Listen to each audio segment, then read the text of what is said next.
Have you ever felt like you were doing all the quote unquote right things, like checking the boxes, following the plan, only to realize somewhere along the way that you weren't really being yourself? Maybe you've worked hard to prove yourself only to feel like an imposter anyway. Or maybe you've pushed through discomfort, silenced your emotions, and stayed in environments that didn't feel quite right because it felt safer than the alternative. If any of that resonates, you're definitely not alone.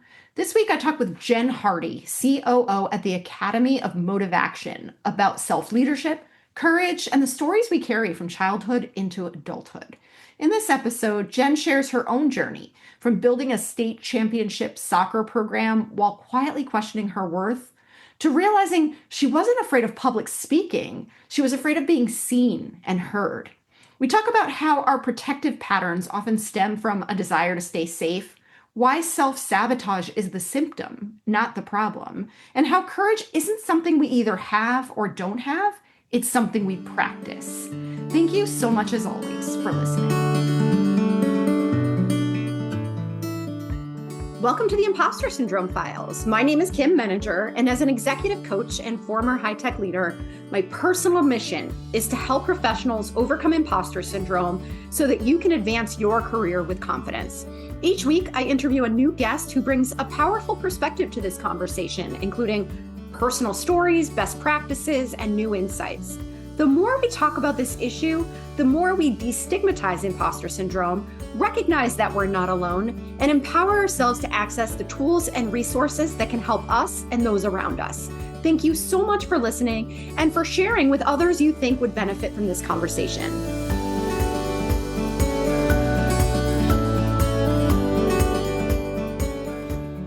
Welcome, Jen. It's so great to have you here today. I would love to start by inviting you to tell us a little bit about yourself. Yes, ma'am. Well, thank you so much for having me. I'm also excited to be here. My name is Jen Hardy. I'm the COO at the Academy of MotivAction, where we are supporting and restoring and training the humans behind the titles.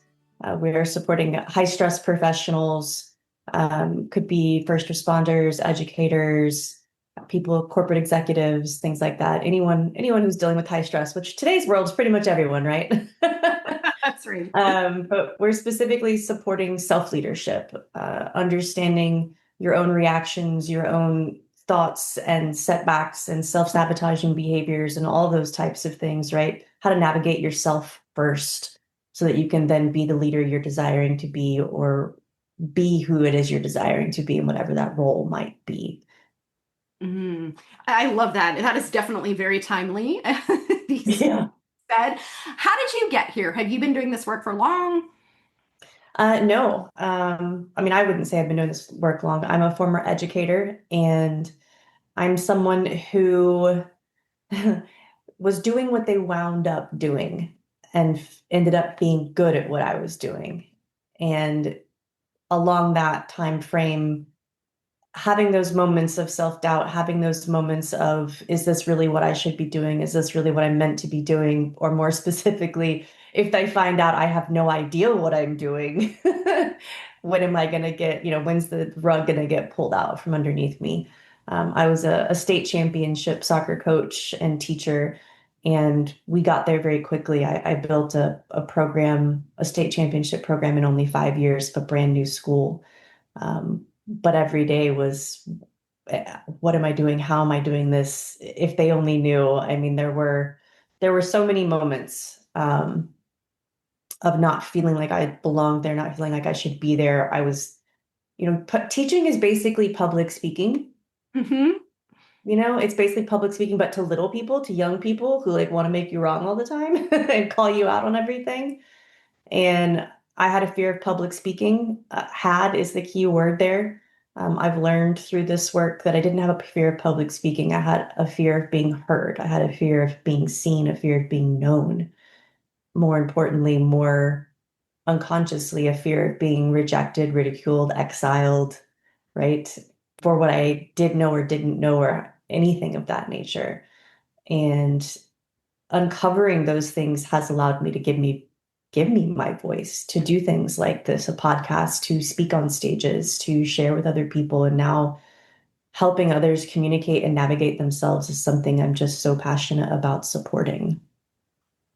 It's so fascinating to hear you say that, and I've got like a couple of competing thoughts. So I just want to zoom in a little bit to what you were talking about before of doing you how did you say it? You ended up doing. Ended up doing what I wound up doing, but I wound up being good at Yes, it. yes, yes, yes. And so I want to stick with that for a moment because I think Yeah. that happens to a lot of us. I mean, most of us don't. We might have plans when we're younger on what we want from our careers, but oftentimes we just end up following the path, and we end up in spaces we didn't expect to be in. And I wonder how much of your self-doubt was a function of the fact that you were maybe not in the right job versus just the experience of doing something new that you weren't prepared for. Because I just think that a lot of times, and this was true for me, I was in high tech and I did my job pretty well, and everybody around me thought I was doing a good job, but I didn't always feel that way. I had a lot of imposter syndrome. Mhm. And then I went out on my own and started my own business, started doing the work that I was felt like I was meant to do, and a lot of that went away. And so I just wonder if there's a connection there between those feelings and not being in the right job. I don't know how does that land for you?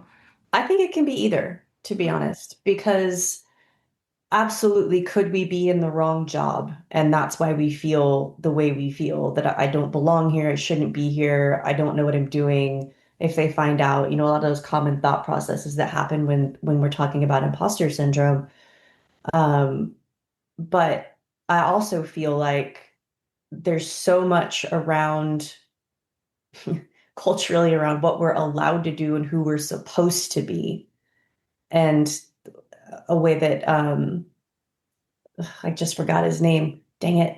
The cultural editors, right? People who are unintentionally, subconsciously, out of our awareness, editing how we experience reality and basically creating it for us because we're not aware yet. We're too young to know, like we don't have it filled out, we haven't figured it out. Maybe we don't know things. But the reason I say it that way is like I'd had no intention of being a teacher and a coach. None. In fact, if you told me I was going to be a teacher and a coach when I was 18, I would have told you to go F yourself. Like, no way. Never happening. But life happened the way life happened. I got out of college thinking I was going to be involved in strength coaching, a little bit different, right? Because I loved fitness and exercise science and how the body works and how the body moved. And my family is a very fitness family. My dad's had, health clubs since before I was born. And I got out and it turns out like I really I had to start by working with the general public and I hated the general public. I'm like, ugh, this is not easy. And my father at the time just said, hey, why don't you get your teaching degree as a backup plan in case, you don't figure out what you want to do with this for now. He's always a big believer of have a job till you get a job, right? Do a job till you find the love of your job, the love that you want to do. And I'm like, oh, fine. I didn't want to do that. But here's someone who I look up to and respect telling me that this is maybe a good idea. And so I did it. I went back and I got my teaching degree. And lo and behold, everything I was doing when I got out of college ended up falling apart, falling through, like all these things happened. And like, the worst of best circumstances, I end up teaching. And I'm like, I don't want to do this. And my first 4 years specifically were awful. I mean, just it was miserable to be perfectly honest.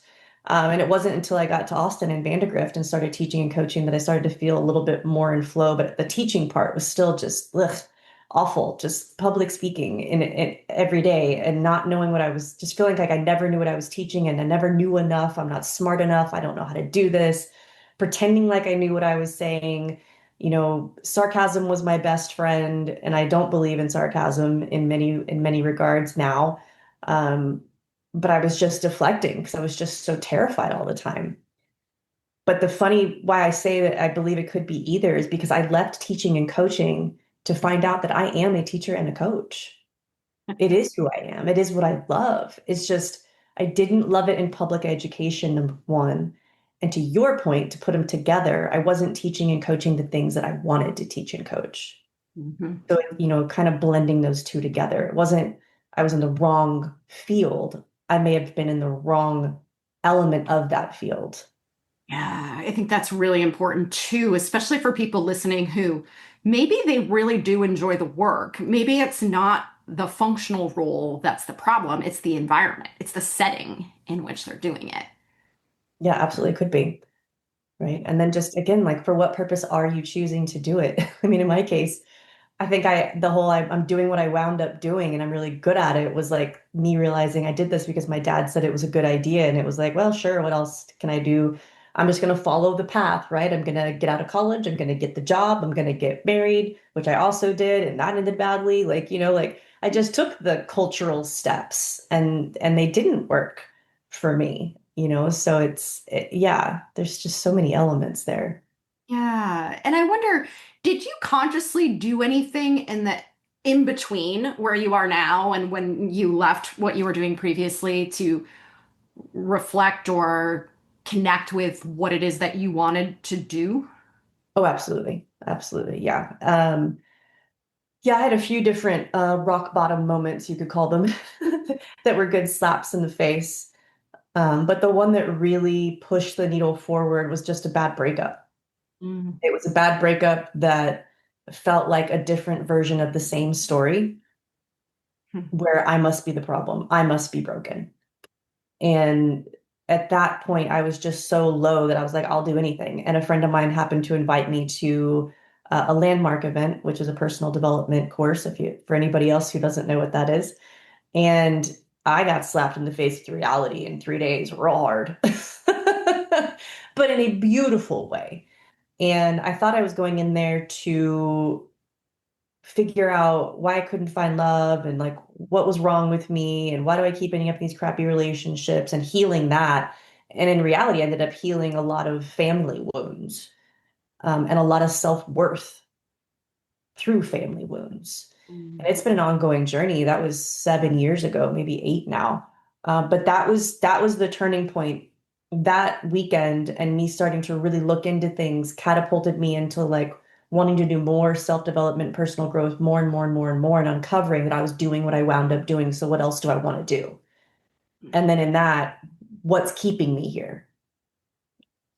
And the only thing that was keeping me here, which is a lot of people, is fear of uncertainty. If I leave the quote unquote guaranteed job, which that's the funny part, right? There's no guarantee of anything. Right. And at any point in time. I mean, goodness gracious, look at our education system right now.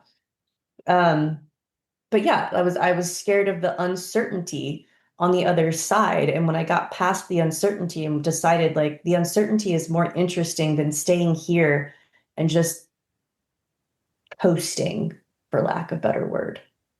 Mm. I just said screw it, and I eventually just jumped. The leap and the net will appear, right? And I left, and it was the most beautiful thing I had done. It was not easy. I'm not going to say it was easy, but worth it in every regard. And I think that's a really important distinction too. As cliche as it sounds, right? The things that are most important or most worthwhile typically don't come easy. And that fear of uncertainty is built into how we are wired as humans. And so it's always going to be there in some way. I think it's interesting even that you had talked earlier about recognizing that you weren't afraid of public speaking, you were afraid of being heard. And I think that's important for everyone to think about too, is what are you afraid of? And then what's the deeper fear there? Because I think sometimes we define or identify superficial fears when in actuality it's something much deeper than that, and we have to get to that first before we can take those leaps that you're describing. Oh, I agree. Oh my gosh. And this is something we dive really deep into in the work that we do, whether it's privately or with groups and companies, is recognizing how often our whole lives have been spent avoiding the emotions that we never wanted to experience as children. Mm. Like we develop these survival techniques and these survival skills and these stories and these parts of ourselves to protect us from these emotions that felt like they were threatening our survival in some way. And let's be honest, as a child under the age of 7, they might have been. it felt like that because we didn't have that frontal cortex to understand it didn't, or maybe it did. Gosh, we don't know. Right. And so we developed these protective strategies.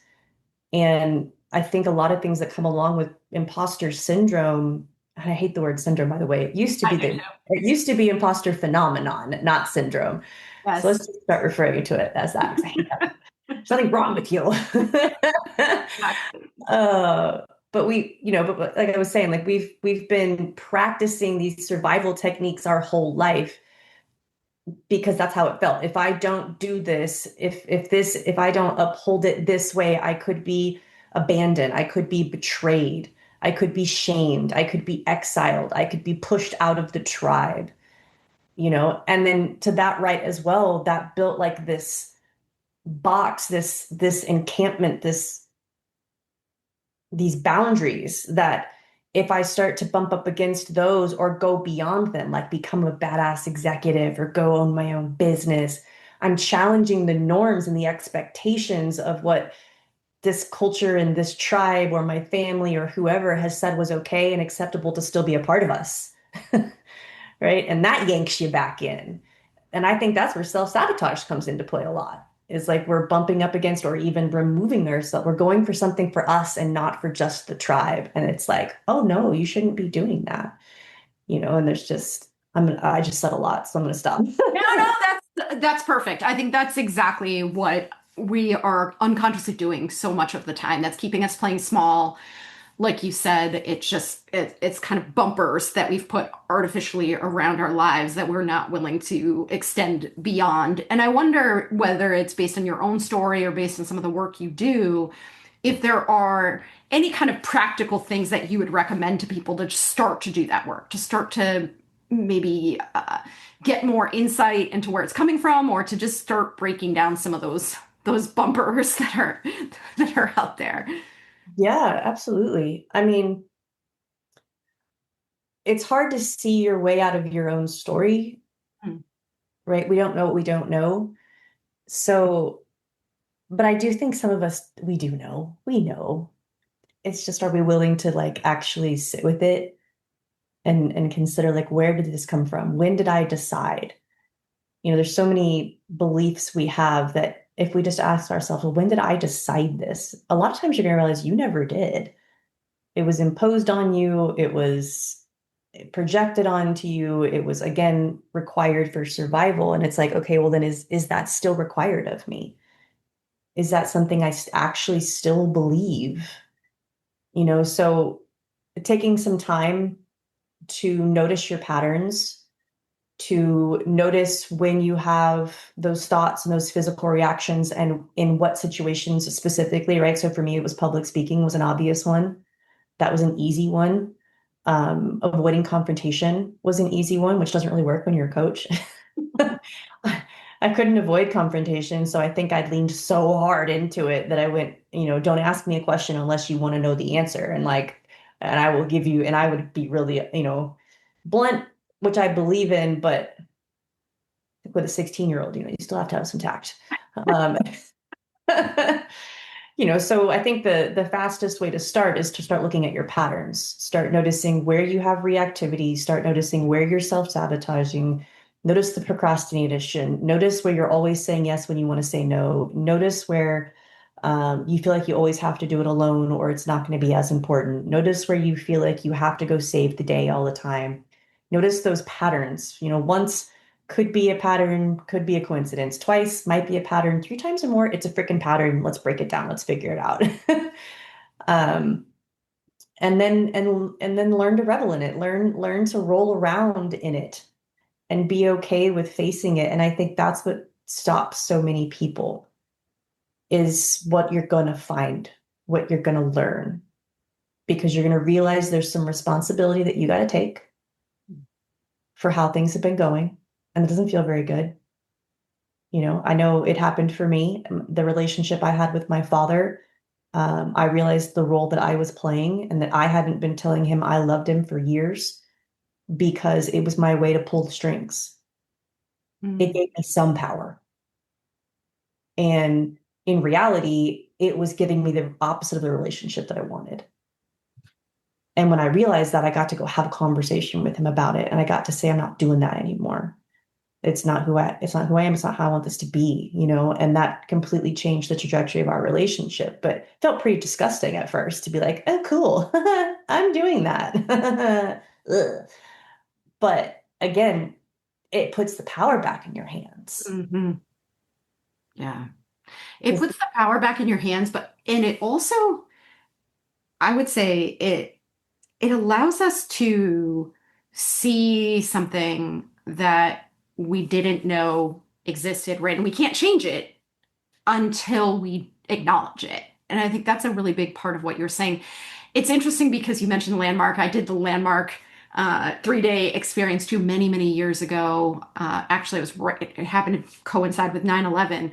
And I did a lot of the work that you're describing too with my own relationships with my father. And it led me to a conversation that not only shifted my relationship with him, but actually unlocked a lot of other things that were a function of that. So I think when you talk about the patterns, it's so important to look at it that way because a lot of times we are looking at the problem as opposed to a symptom of the problem, right? So Oh, yeah. think like, Yeah. oh, I'm a procrastinator, that's the problem. No, that's not the problem, right? Yes, ma'am. Those are, yes, symptoms. Exactly. Start noticing your symptoms. Mhm. Make Yes. note of your symptoms.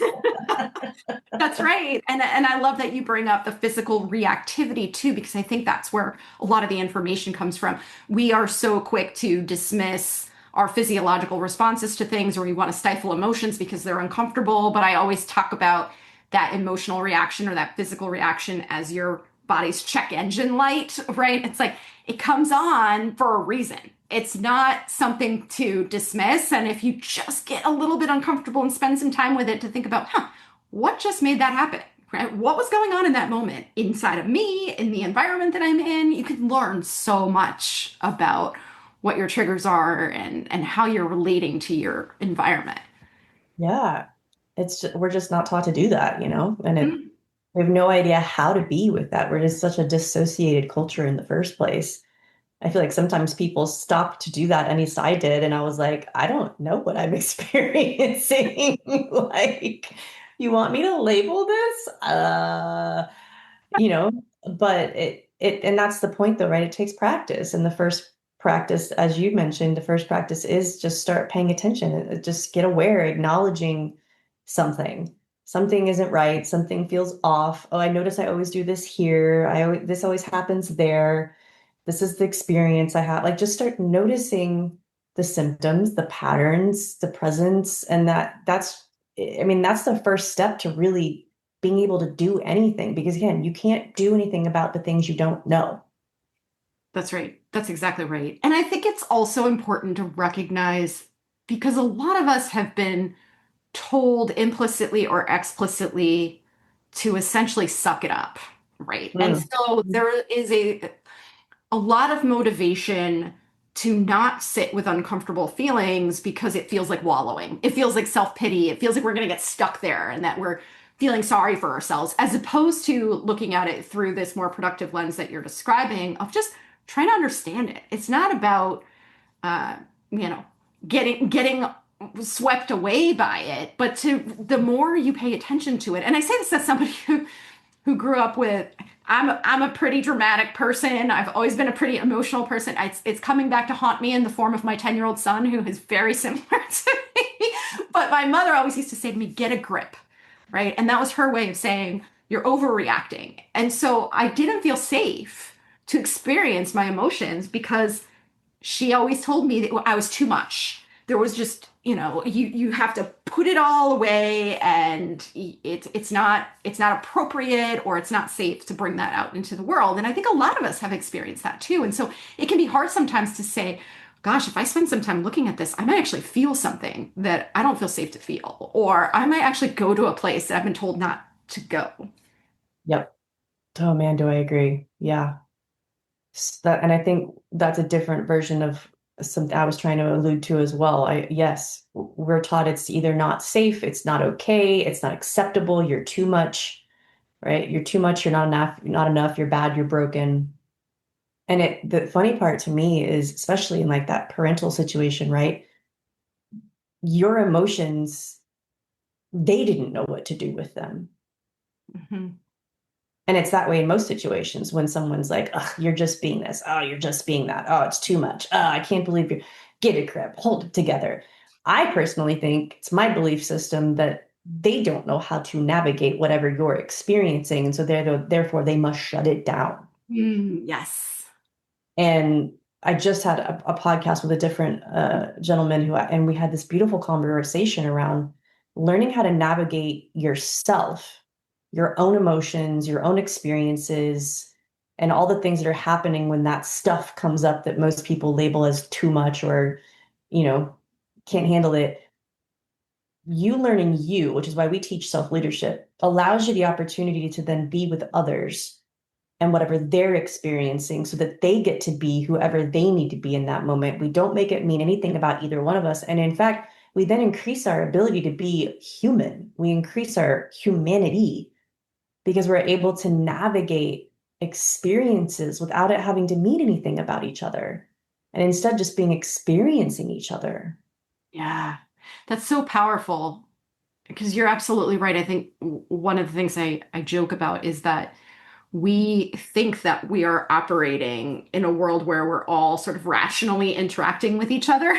When in actuality, that's not what's happening. We're triggering each other all over the place and not realizing it. We're making up stories and making assumptions about why other people are doing what they're doing. Oh man, right?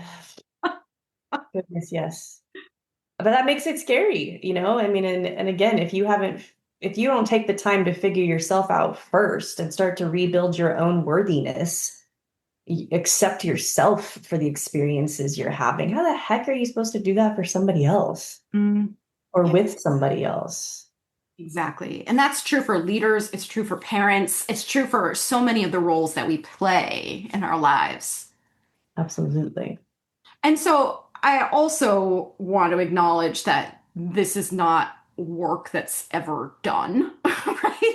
Yeah, no, it's never a big journey, man. Yeah, it's part of the human experience, but I think it is a journey worth going on because every step forward is worthwhile and it just makes you that much stronger. And like you're saying, it's not just for yourself, it's for your, especially those of us who are so motivated to be available to others, right? To be of service to others. It's not possible to do that work without doing this part first, right?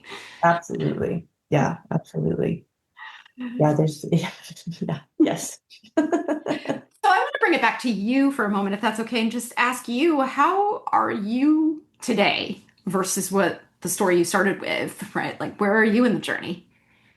Yeah, I love that you brought up the journey never ends, right? It's a master knows that they never master anything, right? Like it's a constant learning, it's a constant experience. And I I want to just piggyback really quickly on what you just said about it's not about getting to the end and it's also about learning how not to feel. Mm. Because I hear all the time, like, I want to manage my anger. And I'm like, I mean, I don't want you to, I don't know that manage is the right word, right? It's navigate is my word. I Mm. want to be able to ride it, Yeah.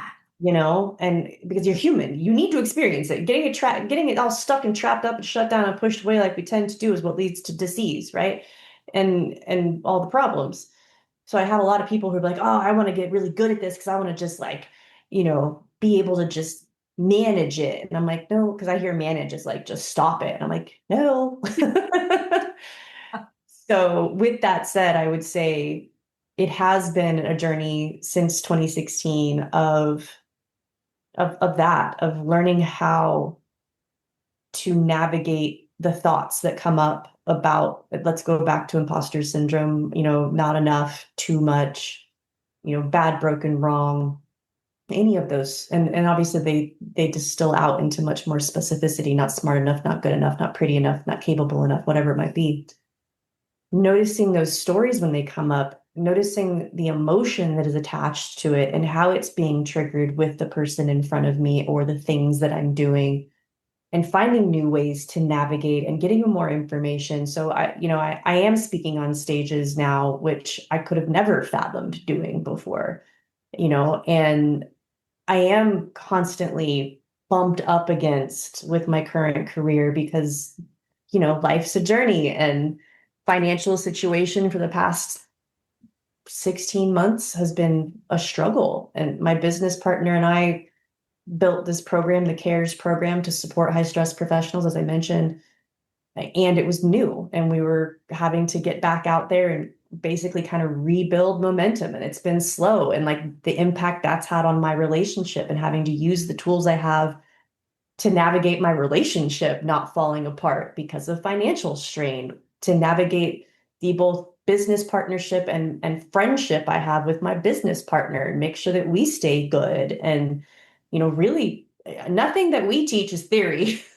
Like, it is practiced. And it's practiced daily. I mean, I just recently got out of what I would call a really heavy freeze state, and not even realizing I was there. I was stuck in my own vortex. And even with all the tools I have, and I want people to know this, like, you can still get stuck, and because you're human.